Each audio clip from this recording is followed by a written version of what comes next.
So, good morning, everybody, and good afternoon, and thank you for joining us. It is November 5th, 2020, and we are now beginning session number 4 of a 4-part series right here on Alma resource sharing. And today we'll be speaking about Alma resource sharing with brokers using examples Iliad and Tipasa. Did I say it was November 5th? It's November 4th today. November 5th appears here because we'll also be delivering this tomorrow, November 5th. Today is November 4th, 2020. And while I'm on this page, I want to advertise and point out this page. It's a fairly new page. It's been around for about a month now. And I'm going to send out in the chat the address of this to everybody, just so everybody has it. This page combines together into one organized page all of the webinars that we do. And you have here not just the upcoming webinars in the upcoming tab, but you also have the recordings in the on-demand section. For example, this one was just a few moments ago we did this one. This is Dara in Chinese. And then you've got all previous ones. This is session 3 of our resource sharing webinar here. You just click it and you get right to the recording. So everything is together, all in one page in a very organized way.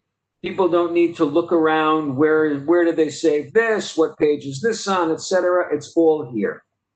And the upcoming section, as the name suggests, gives future webinars. You click the link on one of these future webinars, and you can automatically register for the webinar. So that's an important page, and you've all got it. Next. The presentations and documents page for fulfillment has a section here, resource sharing. In fact, I'm going to send out the link to that to everybody too. Copy link address. And here we have in the resource sharing section, all 4 presentations that were used during the webinars. This is the one that was delivered October 13 and 14. This is the one from October 2021. This is the one from October 27 and 28. And here's the one from today that shortly my colleague Moshe will be delivering. So you've got them all there, and I will send that also out in the chat. So everybody's got access to the webinar page for future and previous webinars, and everybody has access directly to the material that has been and will be used during this 4-part webinar series. And without further ado, I'm going to stop sharing and pass this over to my colleague, and we'll thank in advance Moshe, joining us all the way from Beit Shemesh, Israel. Took an hour out of his very busy schedule to share with us this important information. Moshe, take it away. You're now the presenter. Thank you, Yoel. One more thing I'd like to say, Moshe, if I may. If anybody has a question or a comment, feel free to send it in the chat, and I will make sure that Moshe sees it. Lily, if you could also monitor the chat, that would be helpful. I see you're here as well. And we will never mention your name, and we won't show your name. If you send in a question, it'll all be anonymized. So you don't need to worry, oh, they'll know I asked a question and I'll be embarrassed. You can write anything you want. We will not say who sent in the question. Okay, take it away, Moshe. Thanks a lot. Okay, thank you, Yoel. So as Yoel mentioned, this is the 4th of a series of resource sharing presentations. And today we will be talking about resource sharing brokers.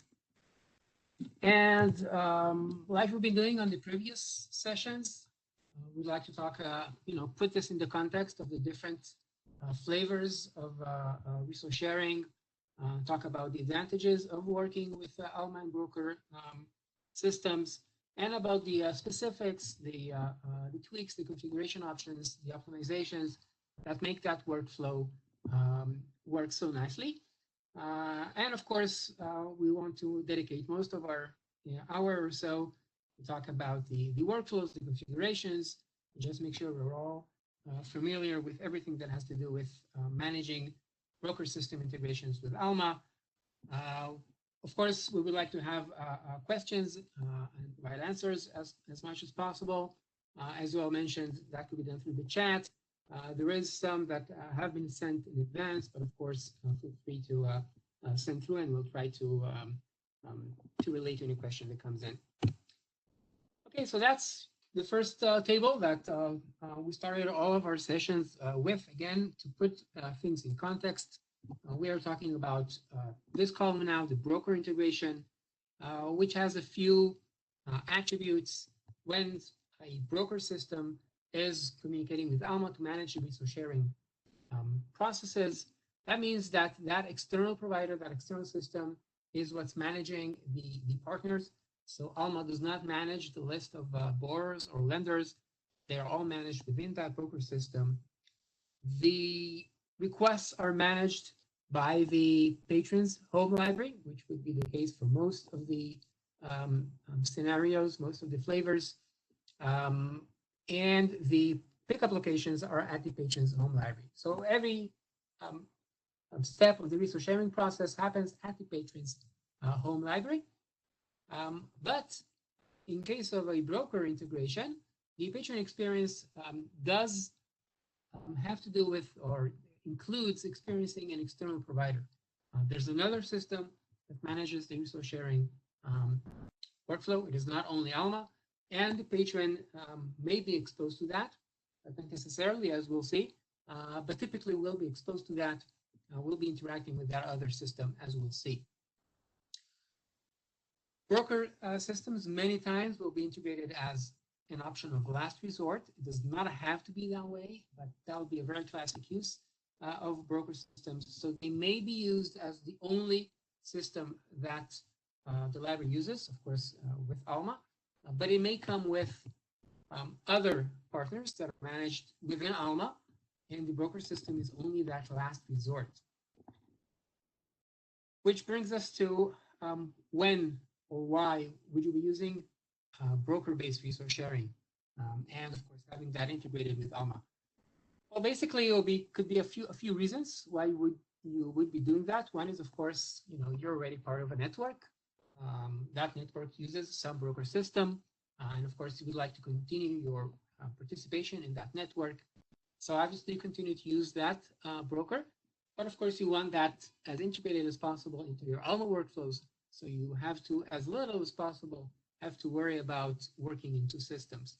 But that may be just a given situation. You are part of a network that is using a broker system, and you have to continue using it. You want to have it integrated into Alma as much as possible. Some last resort systems give you access to a very wide range of suppliers, Iliad, for example. Being that you would, again, like to perhaps after running a request through your locally managed partners, still be able to access that last resort broker system, Iliad, for example, and give you access to a wide range of potential lenders. So that may be another reason why you may be using a broker system, just as a means of having a last resort to have the request be processed through. Now, if you are using a broker system, as we'll see, you can have it very seamlessly integrated into Alma, so that you don't have to do double work managing the same request in two systems.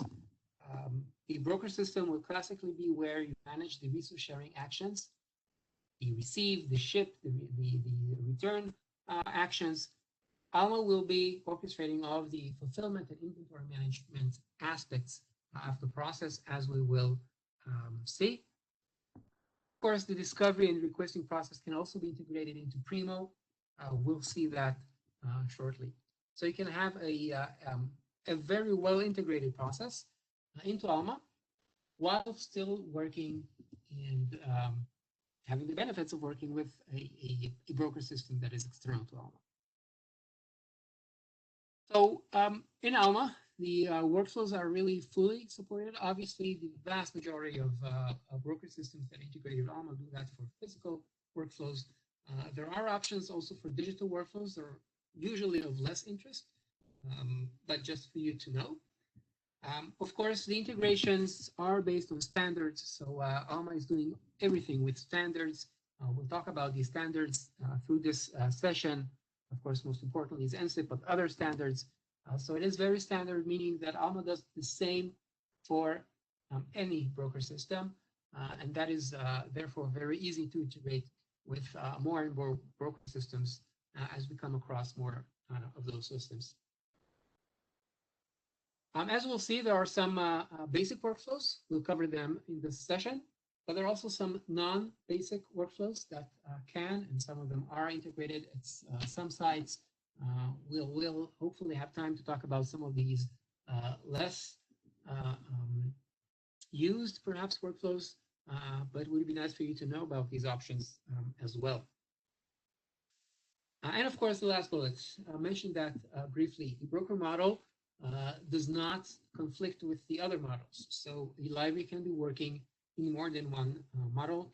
Keep getting back to that in every one of these sessions that we're having in this series of resource sharing sessions. So it is not you're either using Classic or broker or a fulfillment network. You could be using all of them all in one. So you can have a request that starts as a fulfillment network request, goes on to be fulfilled by a peer-to-peer ISO-based lenders, and perhaps then falls into a last resort that uses a broker system. So it is not either or. You can have all of them, and being that they're all integrated using the same configuration elements, as we'll see, it is pretty simple to have all of them integrated into the same type of workflow. So we'll touch on these points as we go through this session. But first, perhaps to put another piece of information out there for us to be aware of, and that is that the broker integrations can be applied in a number of topologies. The most classic one would be where a Alma library or Alma institution uses a single broker system and has one resource sharing library that manages all the resource sharing interactions with that broker system. So, for example, all of your Iliad requests are managed in the same resource sharing library, and that perhaps will be the most classic use. But Alma can work with multiple integrations with broker systems. So, for example, we can have multiple campuses that have perhaps separate accounts in a broker system, whatever that broker system is. And you can have integrate each one of them separately, so that in Alma you're set up with separate resource sharing libraries, and you have for each one of these resource sharing libraries the configurations that make them work with a broker system account. It could be, again, I'll keep saying broker system account, but it could be any of them. Iliad, Tipasa, Relay, we talked about Rapid last time. So you can have multiple resource sharing libraries, and each one of them can be integrated with a different and separate account within that same institution. So we will be focusing on a single resource sharing library, but the same can be duplicated into other resource sharing libraries, all working in the same Alma institution. As mentioned, classically, the broker system would be used when an Alma institution is working through a broker system, and there are some other non-Alma participants in that network. That's when a broker system would be useful. Obviously, if and when, and that has happened before, other members, or perhaps all members of that broker, of that network, also move into Alma, then obviously use of the broker system becomes something that perhaps you can let go of and start managing the communications between all members of the network through peer-to-peer. That has lots of advantages. So that's, working in a broker system, and again, that has been implemented in some places, can be a first step when parts of the network are in Alma and parts are not, but perhaps at a later stage, others will also move into Alma when the peer-to-peer resource sharing model can be embraced between all these institutions instead of having to rely on a broker. But of course, a very classic integration is with a system such as Iliad, last resort, as we're calling this, where there are many partners out there that you would like to communicate with for resource sharing purposes. So of course, you would integrate that with Alma, as we will see. Okay, so that's about topologies. A few more general words before we dive into more details. And that is that working with a broker system involves a number of integration points. So it's not just one integration, there are a number of protocols that Alma uses to integrate with these systems. Most importantly is perhaps the third bullet here, which is the INSIP protocol, which Alma uses as a standard, as I mentioned, for integrating with broker systems. Alma supports, and that's what most of the broker systems use, is version 2 of the protocol, which is what Alma supports and works with vast majority of broker systems that work with Alma. Alma does support also version 1 of the INSIP protocol, which is in use by some systems, InReach, for example. Other protocols that are used is the OpenURL. We'll see that in a minute when we talk about the discovery step of the process. And also the Z3950, which some broker systems use on the lender side. We'll talk about that. And of course, some systems, again, InReach is an example, that rely on a publish happens on the lender side between Alma and the broker system. Okay, so let's just draw the workflow so that we have a picture of what we will be working through. And as we will be working through this workflow, we'll talk about the configuration elements that make each step of this process work. So for the next couple of minutes, this is what we'll do. We'll follow through this workflow. And each step of this workflow, we will stop and talk about how it works. We'll look a little bit under the hood and see how it all works, and talk about the configurations that make that happen. Moshe, can I stop and give you 2 questions we received so far? Yeah, sure, go ahead. Okay, the first one, if you have 2 brokers, is there a way to tell which requests are received from each broker when doing an analysis in analytics? We have both Palsy Relay and Iliad for our interlibrary loans. We have fully integrated Relay. Hold on, I got another one and the whole thing popped up. We have fully integrated Relay, which works seamlessly. However, we never fully integrated Iliad. Thank you. Well, you want to go ahead, Moshe, or you want me to say something? Yeah, sure. So as we will see, we'll talk about the configurations. Each integrated system is linked to a partner record that is what links Alma to that broker system. So if you have a number of broker systems, one way is to simply by the fact that they're linked to separate partners. So you have a Relay partner and an Iliad partner, and whatever else you may have, and each of the requests is linked to that partner.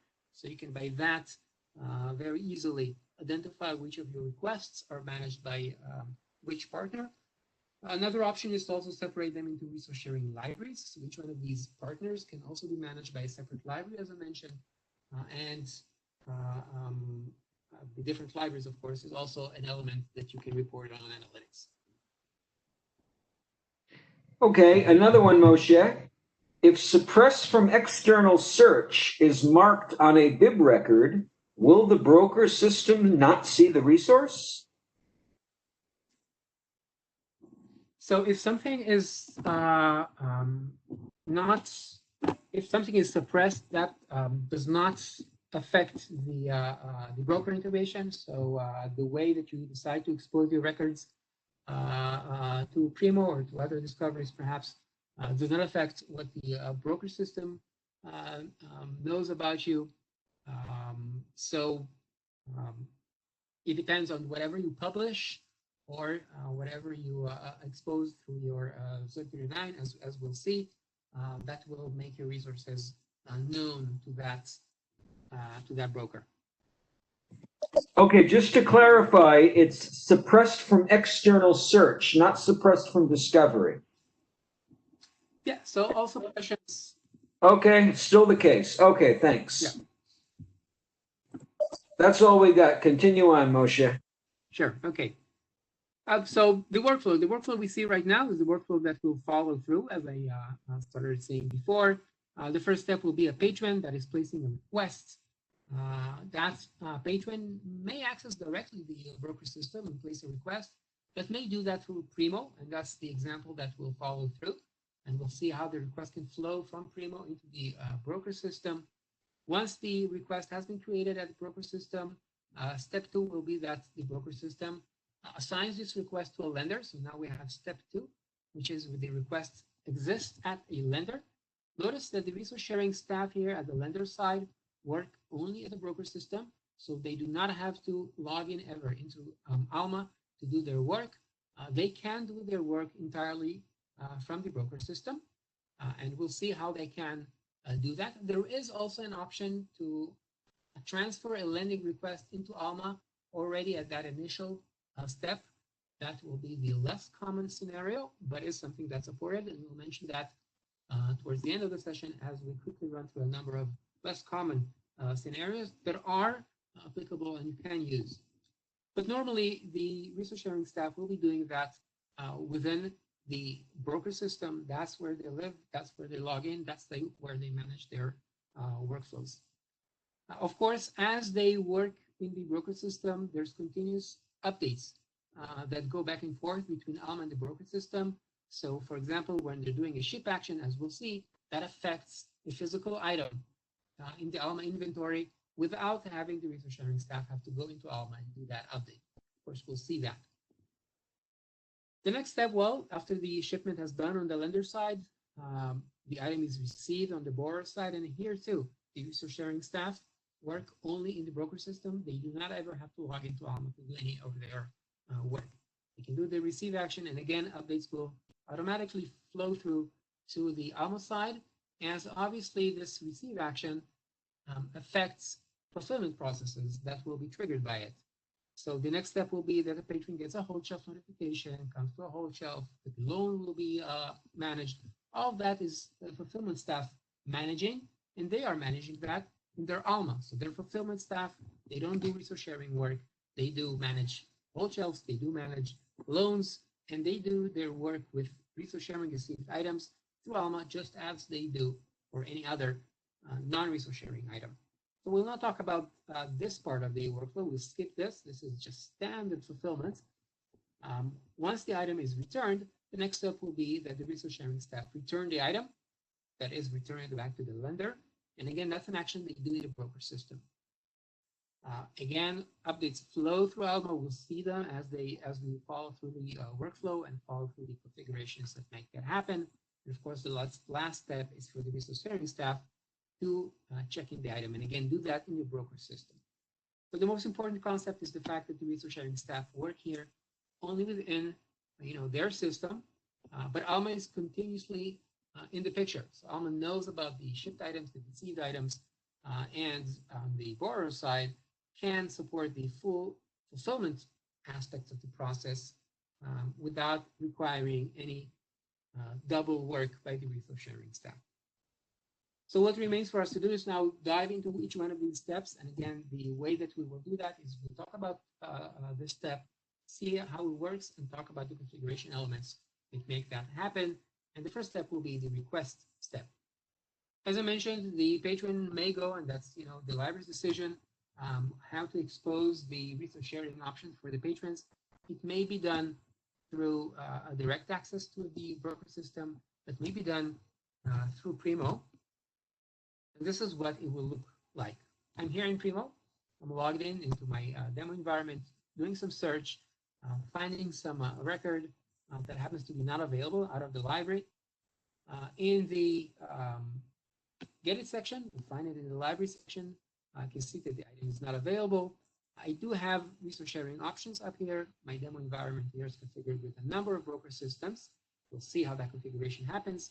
And Relay is the one that I clicked on. And as you can see, it sends actually an open URL to that broker system, and that's how it would work with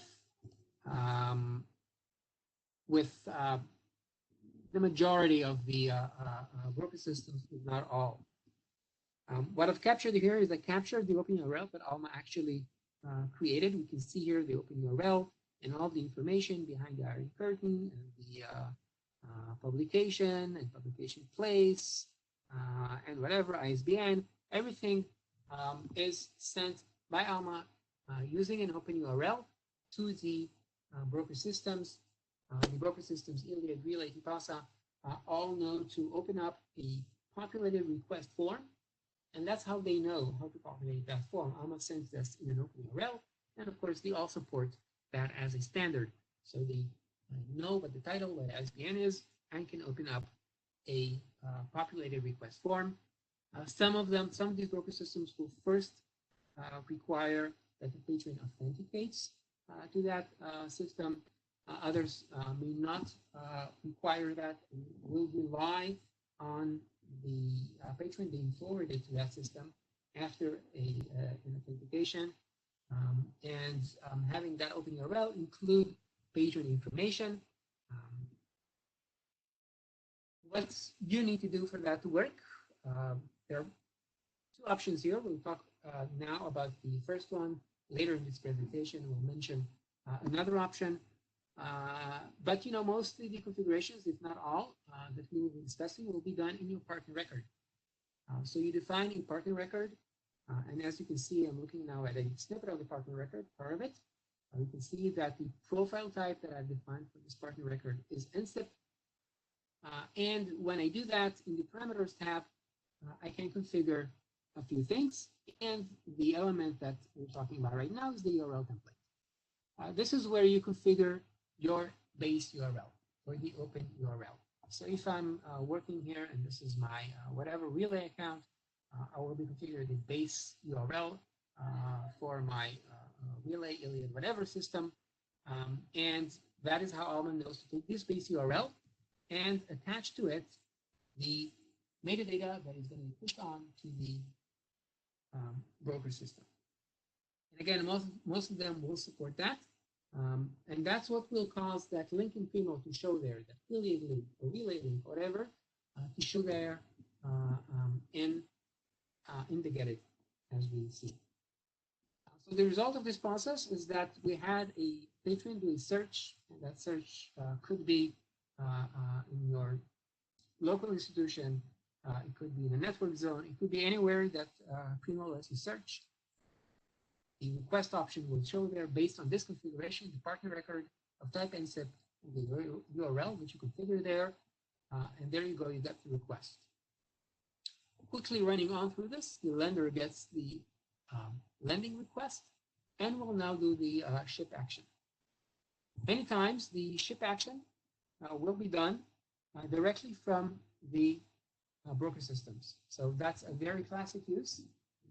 As I mentioned before, not the only option, but many times the resource sharing staff will be accessing that resource directly using the broker system. The broker system can have information about your holdings, about your locations, about your call numbers, so that it knows that if a request has been assigned to you and assigned, of course, for a specific labor record, it also knows what your locations you have, what call numbers you have. And it knows this based on two schemes that exist out there. It may be based on published information. Just publish, enriched. To mention again an example, some of the systems will rely on your 03950 profile. So you configure an integration profile. You probably have, I think everybody has a 03950 integration profile set up. Of course, open up as allowed access. And if it is enriched with holdings, then that broker system will be able to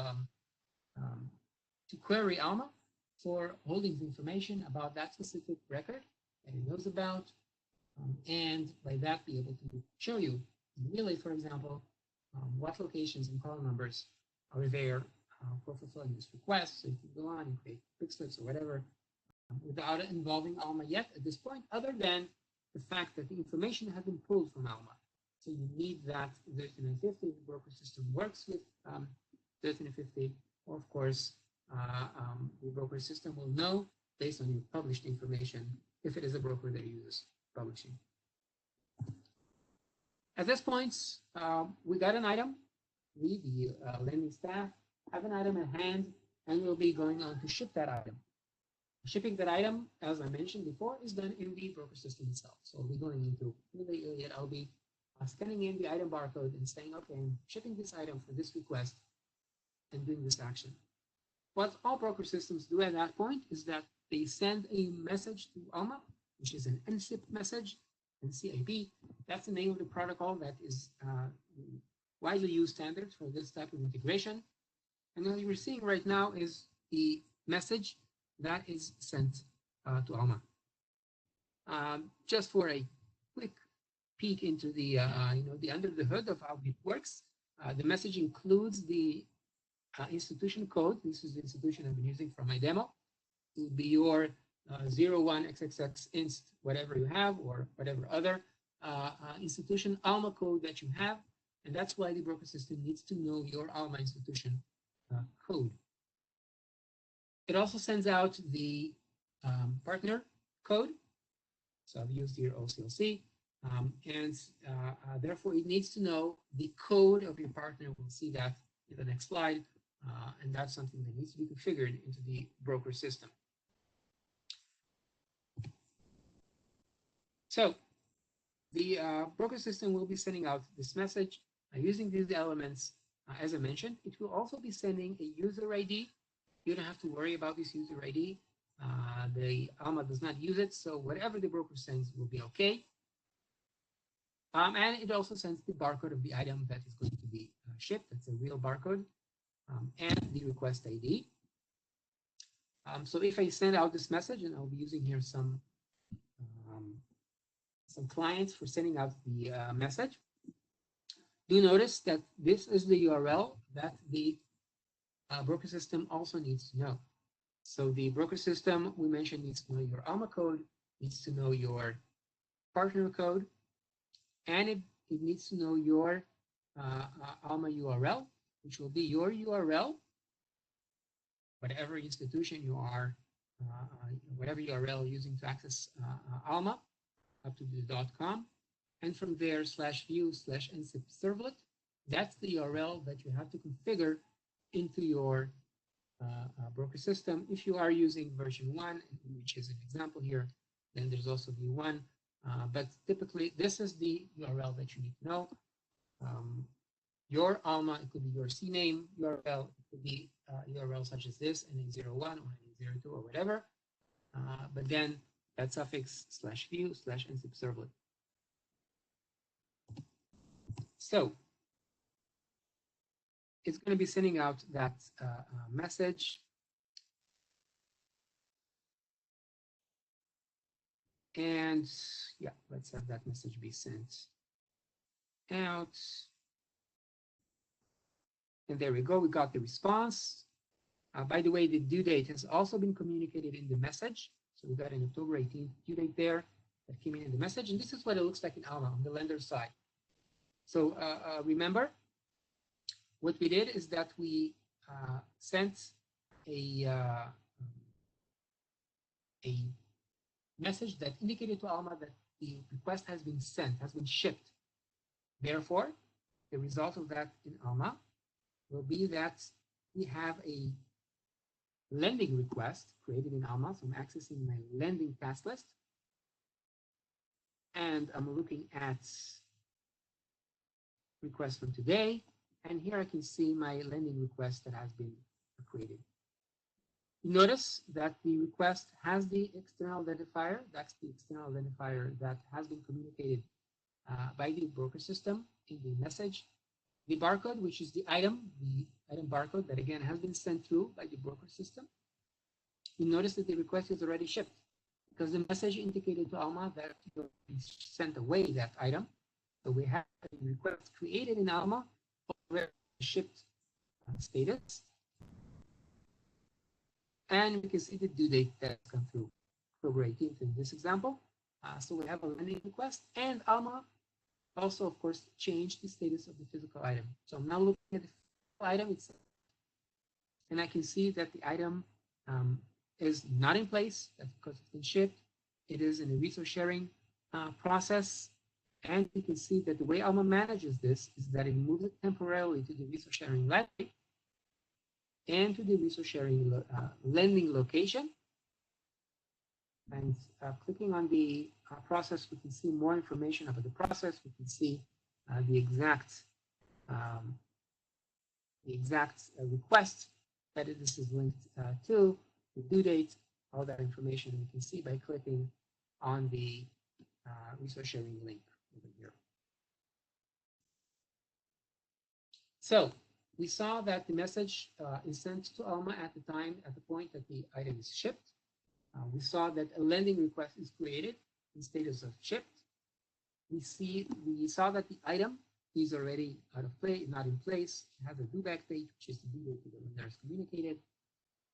It's in resource sharing process and has been moved temporarily to sharing library location. And this is where this comes from. So as we mentioned, the URL and the agency ID and the application profile that the broker needs to know. The application profile is your partner code. So it has to match or the integration will not work. The partner record, as I mentioned before, has a profile type of NZIP. This is my Iliad one. And further down on that configuration form, in the checkout item section, is where you configure the rest of the elements that affect this step of the workflow. So there's a default location, which is where the item has been moved to.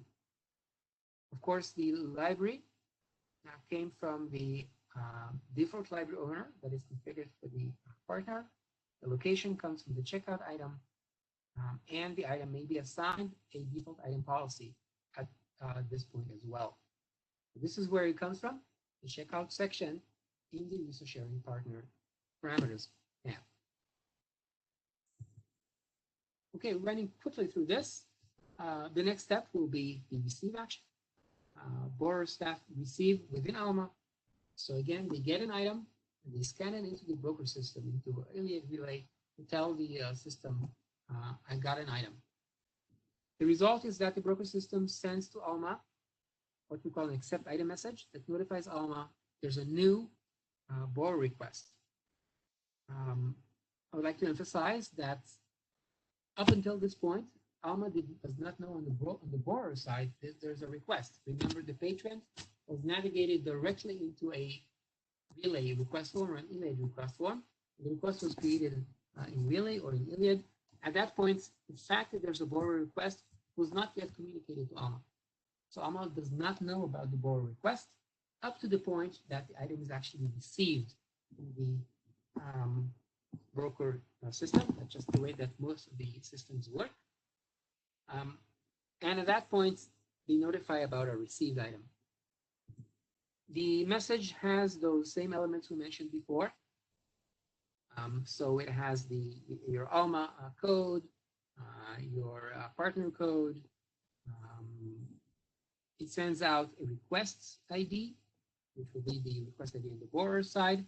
It sends also patron information, which is the requester information. We'll talk about this ID in the next slide. And it also sends a request ID, which will be the way that this will be the barcode actually that the item receives on the borrower side and the due date. All that is communicated to the borrower side alongside the metadata that describes the request.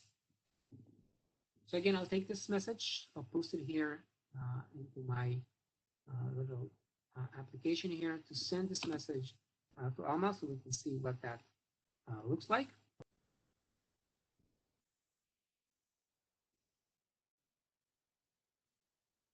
Take a few seconds, and there we go. We got the response.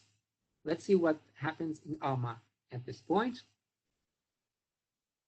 So in Alma, we expect to have a borrower request. I'll be navigating quickly to the borrower requests, looking for a new request that has been created today, right now actually. And we can see a request with the metadata that has been included in the message. We can see the request ID, which is the request ID. You can see the borrower. So the borrower here has been identified based on the page-one ID that the broker system has communicated to Alma. We'll talk about this ID. That's our next topic. The item has been assigned barcode that has been sent through from the broker system. So now in Alma, there's an item that has the same barcode that the broker system has sent through. We can see the status. It's physically received because, again, the broker system indicated that a receive action has actually happened. And as I mentioned, the item barcode, which is a real item barcode. So if we go to physical items now and search for this barcode, we will find that as an item that is linked to a suppressed temporary bib record that will be removed from the system once the workflow is over. The item is created at the resource sharing library at a location. Let's see where that comes from. And we can see that the item is already on the hold shelf. And we'll see how Alma was able to determine that. So we see a temporary item being created, a temporary bib. It is at the resource sharing library at a dedicated location. And in this case, already on the hold shelf. That happened, well, our configurations. So back to the partner record on the top here. That's my Iliad partner record we were looking at before. In the parameters tab, you define the type of user identifier. This is very important. The communications, the way to identify patrons, there must be mutually shared IDs within the broker system and Alma. So Alma needs to know that Michelle Arms, in my example, has this primary identifier. And Iliad Relay needs to know that as well, so that that information can be communicated between the two systems. But as you know, Alma can have multiple identifiers. So there can be the primary identifier, but there could be additional identifiers when managing a user in Alma. So you can select which one of these identifiers you use for your communications with that broker system. So it does not have to be the primary identifier, as I've configured here. It could be any of your other library identifiers that you're able to share with the broker system, but whatever ID type you share might be something that the broker system knows about. So it sent 1402. There's a user here that has this primary identifier, and I've configured my partner record to say what the user identifiers that you're getting from the broker system, they are primary identifiers. Okay, we saw that the item was created at the resource sharing library. And that's because on the partner record, again, the partner record is owned by the resource sharing library. So if you have two partner records and they belong to two different resource sharing libraries, then you can have requests and items being created owned by separate libraries. So this comes from the partner record. The location, that's configured in the accept items section. We define the default location, which is where the items will be created. So they are at the library and location that you've configured on this partner record. If the broker system does not send a pickup location, as may happen, for example, with Tipasa, you can configure in Alma a default pickup library so that even if a pickup location is not communicated by the broker system, Alma can still assign a pickup location for the request. Obviously, if the broker, if I recall correctly, that's the case with Tipasa, does not communicate a pickup location, all requests will come in with the same pickup location, and it will be the default that you configured here in the default pickup location in the accept item section. The receive desk will indicate to Alma when the broker system has communicated a receive action. Where should Alma consider that receive action taking place? In my example, it happens, of course, at the resource sharing library and at my resource sharing desk.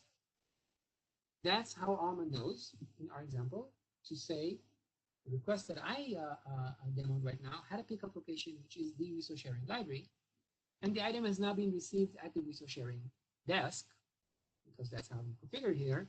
The resource sharing desk has a hold shelf set up. Therefore, the item was put on a hold shelf and the notification was sent to the person already.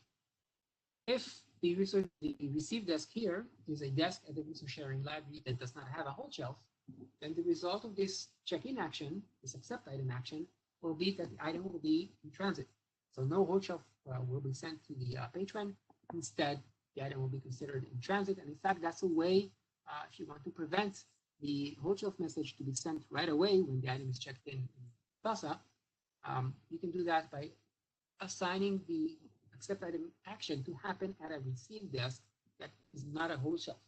The item will always be received and put in transit, obviously without sending a notification to the patron about that. It is advisable to turn on the automatic receive. The item will not be considered, the request will not be considered received unless this is turned on. I really see no reason not to have this turned on. So yeah, please do that as you set up your broker configuration. Okay, so we did the receive action. As I mentioned before, the result is we have a temporary item. In my example, it is already on the hold shelf. Patron got a notification. From there on, fulfillment takes over. The patron comes to the hold shelf. The item is loaned out. The item can be tracked with all the courtesy notices, whatever you do to manage the workflow of this item until it is returned by the patron. If the patron, for example, returns it anywhere, obviously we still need to return it back to the lender. That's the return action that the resource sharing staff do, and they do in the broker system. Obviously, all they do is scan in the item into the broker system. So we have here an item. That's the item we received before. This is the result of a loan action that happened to the patron. So in the fulfillment, I loaned the item to the patron. The resource sharing request is automatically updated in Alma to reflect the status that the item is loaned to the patron. So the fulfillment staff worked in the circulation desk in Alma. The resource sharing task is automatically updated, and we know that the item is already in the possession of the patron. There's loan. No double action needs to happen for that to happen. Notice that the request came in with a due date October 18th, and that's what the broker system has communicated.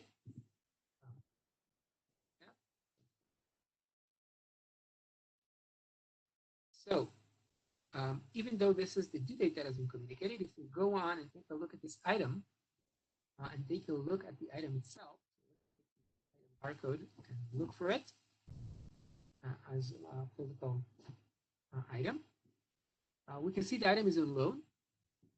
We can see the due date here is somewhat different. It is on the borrower side here. I actually have my due date here. I think this is in European style, so this is December. This is actually June 6th. And if we take a look at why the due date here is different, that's because the loan act happened on the fulfillment using fulfillment procedures. So even though the resource sharing request had an October due date, the patron, as we will see in a second, had an expiration date, which is June. So even though the lender has communicated you can have it until October, the loan took place in fulfillment, the circulation desk, and the expiration date that is set up for this patron caused to shorten that due date to be June, to be earlier. That's to show how the fulfillment process, the checkout, happens using fulfillment procedures. The due date, of course, is used, but if there are any limitations from the fulfillment perspective, those will be applied. Okay, so if now I do the return action, and like we did before, we do the return action. I'm doing it here with my application, and the instant message is sent through, and you go on and take a look at Alma. The result of this is if I go and look for the borrower request, now in Alma, we'll see the request is out of my queue. That happened automatically because of the return action that happened in the broker system. You can see it as a completed request. It is out of my active task list.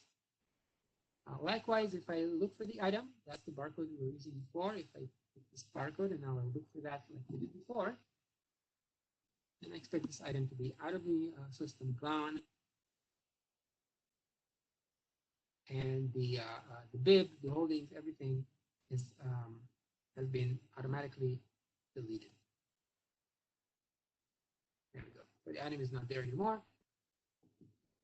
And that happened based on a return action that happened in the broker system. The last step of the process is the check-in action that happens on the lender side. There are no special configurations here, just of course that will of course close the request also on the lender side and have the item be put back in transit to its permanent shelving location. So that's the workflow, not very much configurations as we saw. Most of the configurations have to do with how the item is received on the borrower side, what location it is moved to on the lender side, and all of that you configure when you configure the check-in, the accept item, the checkout, the accept item actions in the partner. I would like to take a few minutes to talk about another very important piece of the integration with the Moshe, maybe this is a good time if you're switching topics that we can bring up a question which was asked. Yeah, sure. Okay, is there a way to override or not override the lender due date by partner? We have some partners we want to do that, and others like Iliad, we do not. Yeah, so the current configuration in Alma allows to either override resource sharing request due date or not, and it's an institutional level setup. So there's no current way to say, for some partners do that, for some not. We do have some plans to do that, but there's no current option to do that. So the due date of the resource sharing request, you can either decide to ignore it and just use fulfillment terms of use for the due date, or to accept it, and then it will always take effect regardless of the partner. Okay, another one, Moshe.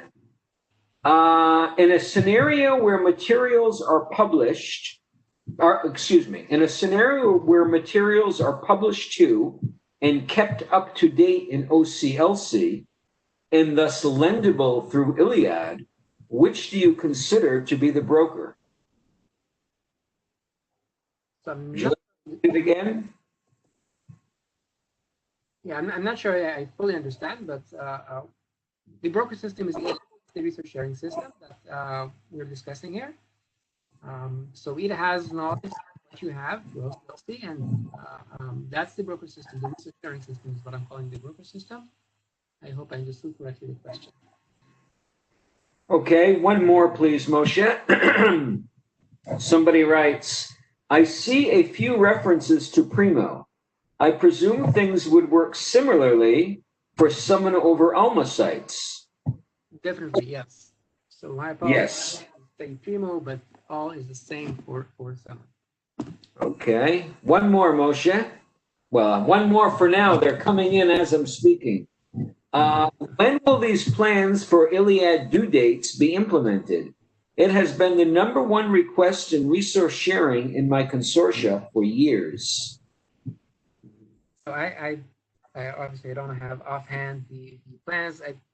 We are aware of this request. I'm aware of this request.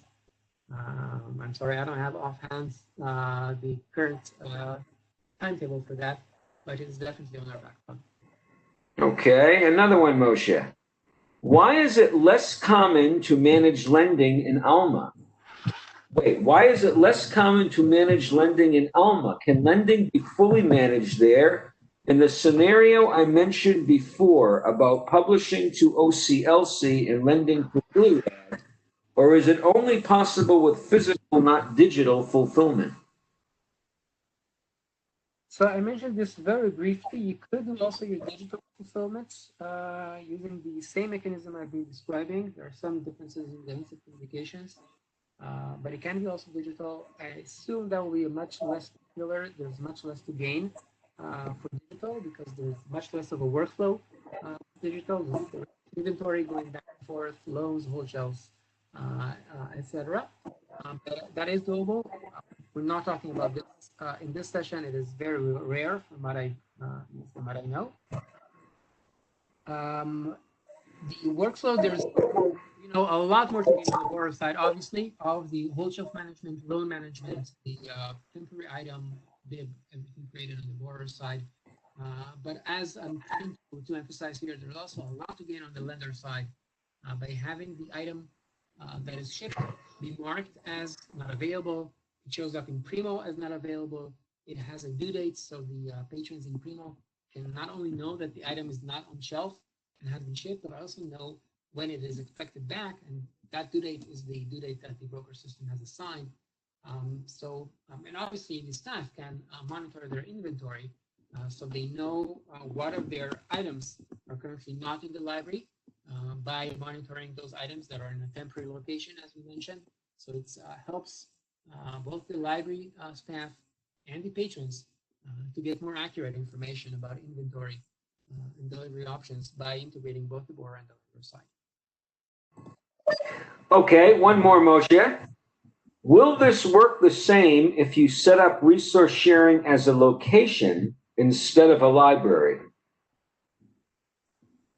So yes, so you don't have to have a dedicated resource sharing. This was mentioned also in previous sessions. Your resource sharing library can be one of your regular libraries. So you can have the main library be also a resource sharing library, link the partner main library, and dedicate one of the library locations for borrower requests, another one of the main library locations for lending requests to work just the same. So you do not have to have two separate resource sharing library. You can have all that happen in one of your real libraries. Okay, that covers it, Moshe. Go on. All right, so let's take a few minutes to talk about export to Iliad. That's a very important topic, and I would like to, run through that as well. The process of, with Iliad, there's a kind of a higher level of integration that allows requests to be pushed automatically from Alma to Iliad. And I want to ensure that you're familiar with the configuration options here that make this happen. So you can have a request that, for example, is created in Primo, goes to Alma as a peer-to-peer request, goes through your consortial network, and then is pushed into Iliad as a last resort. That can happen automatically. In fact, there's an institution or two that have even implemented this without having a consortial peer-to-peer network, but instead of having patrons go directly into Iliad to request, they have the patrons use a request form in Primo, which is the Primo request form. The request goes into Alma. Alma can be configured with only one partner record, which is the Iliad partner record. So all requests that are placed through Primo are assigned to the Primo partner record. And based on the integration that we will be talking about right now, requests automatically flow into Iliad. So the patron experience is a Primo form, but the requests automatically, the second after the patron has submitted it, the request already lives in Iliad as an Iliad managed request. So there are a number of options here, either using only Iliad or using Iliad as a last resort. You can still have the request start in Primo and then flow into Iliad, and that can happen automatically. The one thing that needs to be kept in mind is that currently we are planning to remove that constraint as well, but currently that means that you have to have your patrons preloaded to Iliad. So Iliad needs to know about the patrons, because obviously the request will be exported from Alma to Iliad includes the patron ID, so that Iliad knows who the requester is. Obviously that ID needs to be known in advance to Iliad. That's something we are planning to remove next year and enable the patron records to be created just in time. So when the request is pushed into Iliad, at that point, to also create the account, the patron account in Iliad. But currently, you do have to have the patron ID be a known ID in Iliad. But in any case, after this push happens, Iliad can continue to work in an integrated manner like we've seen for the last couple of minutes, so that NCIP updates flow into Alma, so that it can continue to work just like we described today. So the full workflow is: request is created in Primo, goes to Iliad as a last resort or not, and then updates flow from Iliad into Alma using the NCIP updates that we talked about. Now, there are a number of ways to implement this workflow. The newest and obviously the most recommended one is to use the API option. Iliad has an API that has been implemented in Alma that allows pushing a borrow request into Iliad. For that to work, you define on the partner record, on the Iliad partner record. So I'm looking now at a part of the Iliad partner record.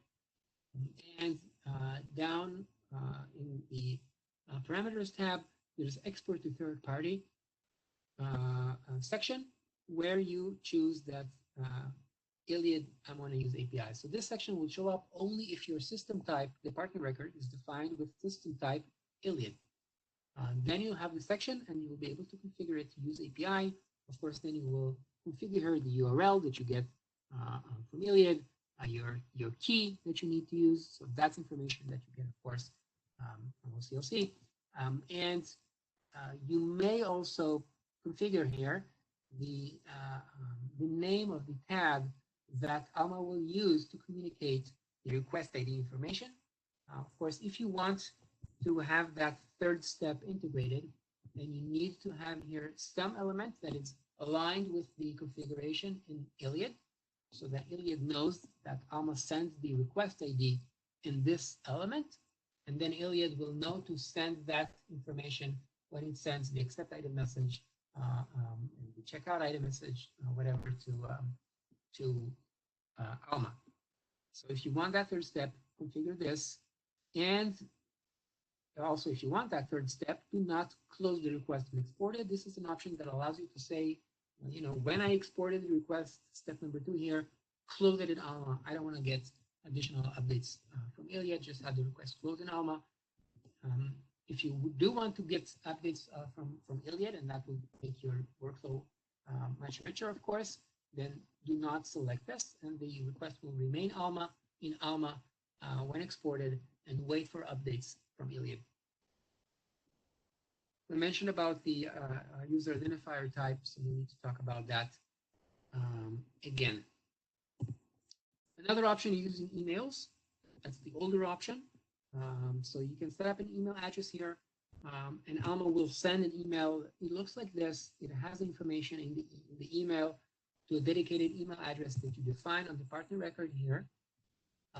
Iliad will know to import that email, of course, based on configurations using Iliad, and create a borrow request based on that. So we have all the information in here, and Iliad will take that, including the external ID, and Iliad will take that and just create a borrow request. More information you can see here in this blog on the developers network.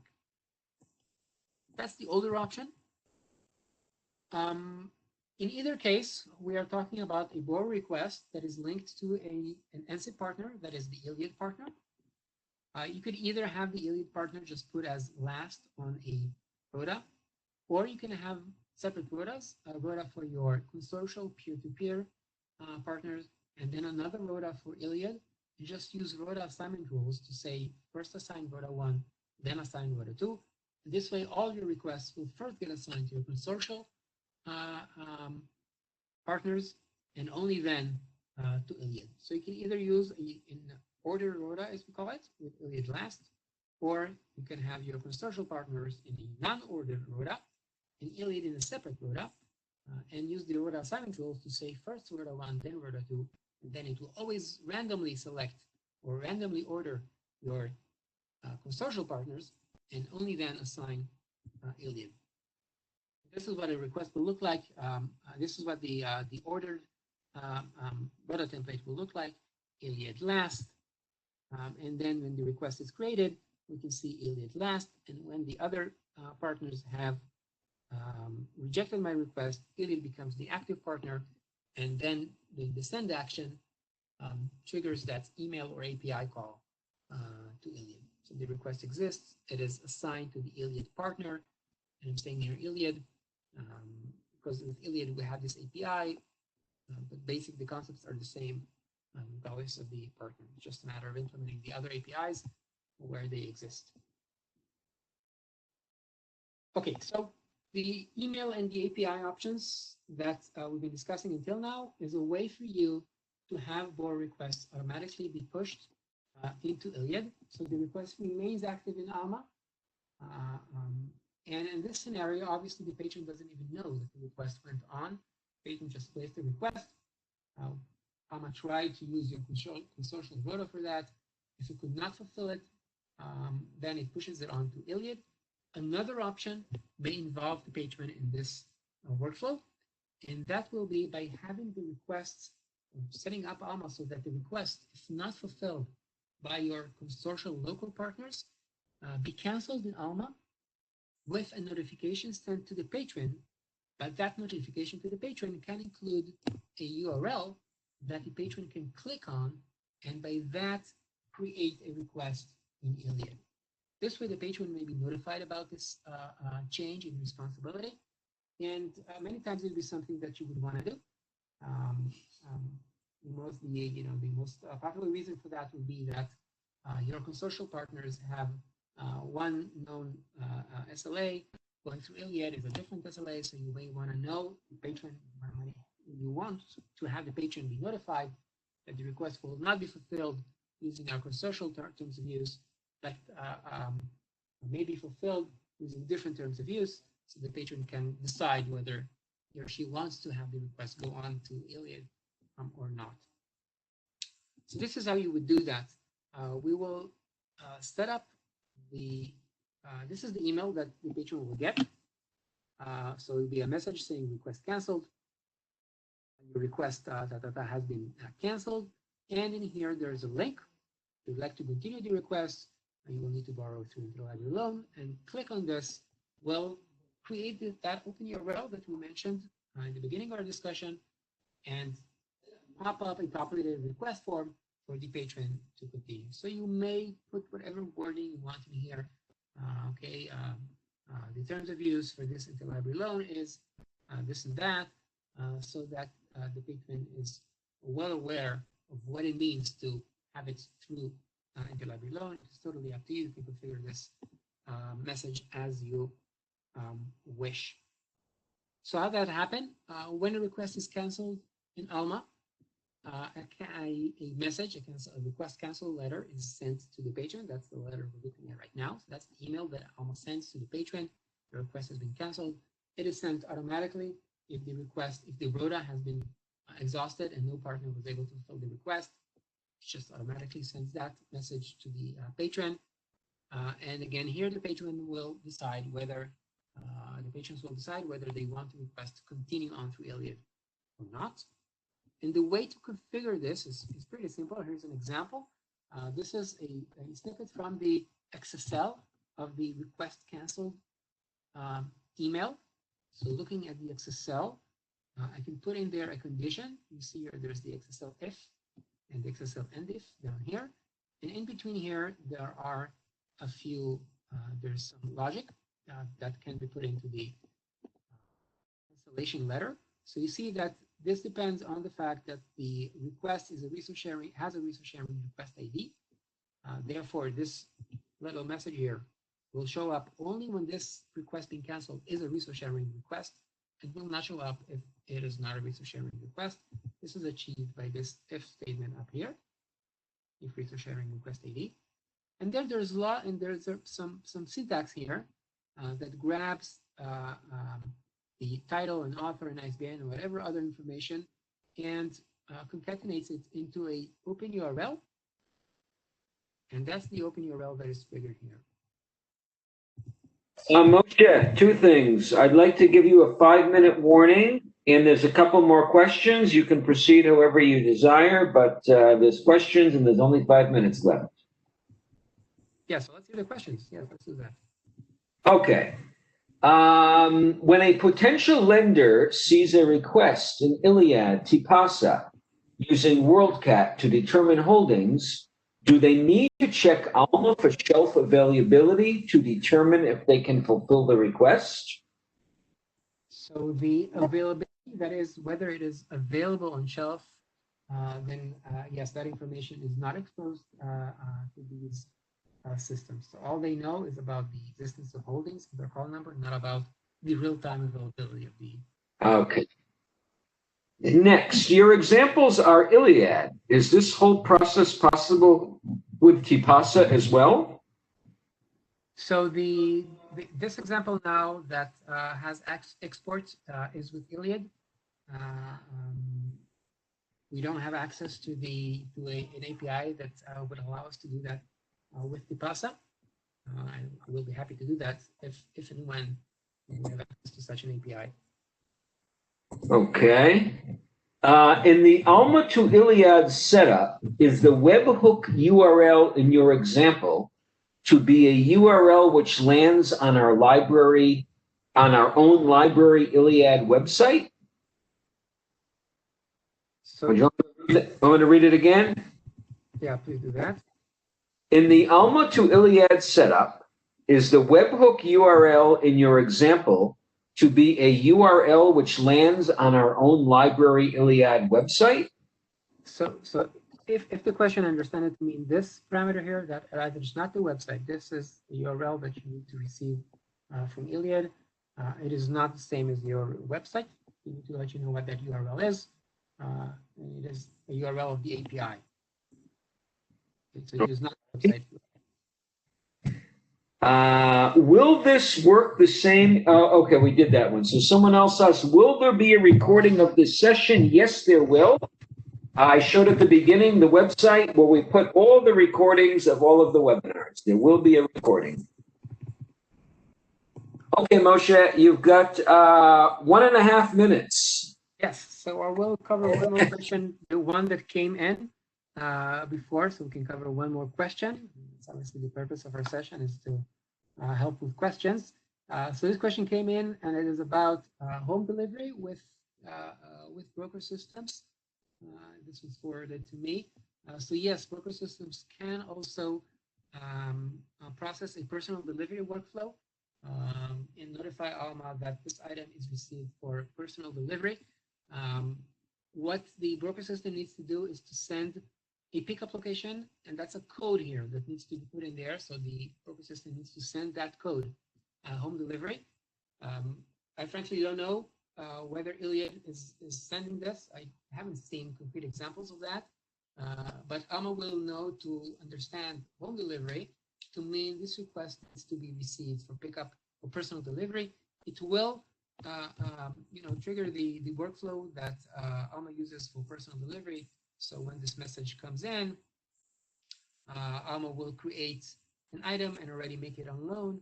And if, in fact, even send a letter to the patron that will say, the item has been received and sent to your requested address. So the syntax is home delivery on the insert message, and that will make it work. Okay, I think we are exactly on time.